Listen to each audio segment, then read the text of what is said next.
लोकसभा चुनाव में नीतीश कुमार की पार्टी जेडीयू काफी एक्टिव नजर आई, इतनी कि वो केंद्र सरकार के लिए किंग मेकर की भूमिका में रही। लेकिन लोकसभा चुनाव और कांग्रेस में मोदी सरकार के गठन के कुछ समय के बाद क्या जेडीयू में सब कुछ ठीक चल रहा है? इसका जवाब है नहीं।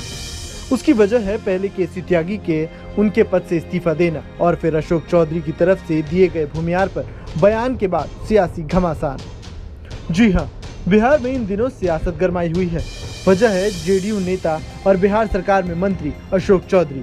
अशोक चौधरी की ओर से दिए गए एक बयान के बाद से राज्य में सियासत गरमाई हुई है। अशोक चौधरी ने भूमिहार पर बयान दिया था, जिसके बाद से बयान आ रहे हैं कि कुछ लोग सपोर्ट कर रहे हैं और कुछ लोग विरोध कर रहे हैं।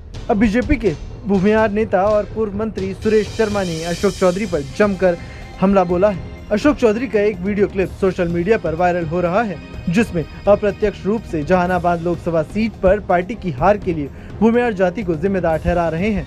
हाल ही में जहानाबाद में कार्यकर्ताओं को संबोधित करते हुए अशोक चौधरी ने इलाके के दबंग भूमिहार नेता जगदीश शर्मा को निशाने पर लिया था। दलित नेता अशोक चौधरी ने कहा था कि कुछ लोगों ने जेडीयू का समर्थन नहीं किया। ऐसा माना जा रहा है कि 9 बार विधायक और 1 बार सांसद रह चुके जेडीयू के स्थानीय नेता जगदीश शर्मा ने अपनी पार्टी के उम्मीदवार के लिए वोट नहीं मांगा था। अशोक चौधरी का निशाना मूल रूप से उन्हीं पर था, लेकिन अब मामला गरमाया हुआ है और लगातार जेडीयू नेता अब घिर चुके हैं। पार्टी के अंदर अपने बयान का विरोध देख अशोक चौधरी ने इस पर सफाई भी दी। उन्होंने कहा कि जेडीयू में रहते हुए जिन लोगों ने पार्टी को वोट नहीं दिया, मैं उनके बारे में बोल रहा हूँ। मैं उस भावना के खिलाफ बोल रहा हूँ।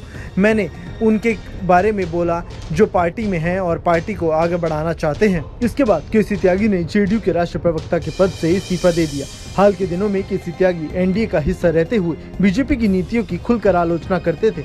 माना जा रहा है कि केसी त्यागी को इसी वजह से पार्टी के पद से इस्तीफा देना पड़ा। हालांकि पार्टी ने इस्तीफे की कोई ठोस वजह नहीं बताई। केसी त्यागी का इस्तीफे से जेडीयू को झटका देने जैसा है। इसकी वजह ये भी है क्योंकि केसी त्यागी हमेशा से पार्टी के गद्दावर नेताओं में से एक रहे हैं और नीतीश कुमार के हमेशा करीबी माने जाते रहे।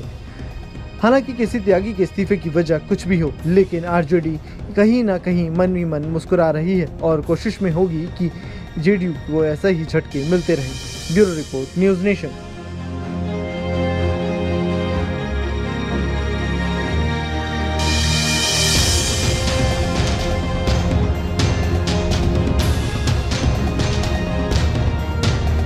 न्यूज नेशन अब व्हाट्सएप पर खबरों के ताजा अपडेट के लिए न्यूज नेशन के इस क्यूआर कोड को स्कैन करें।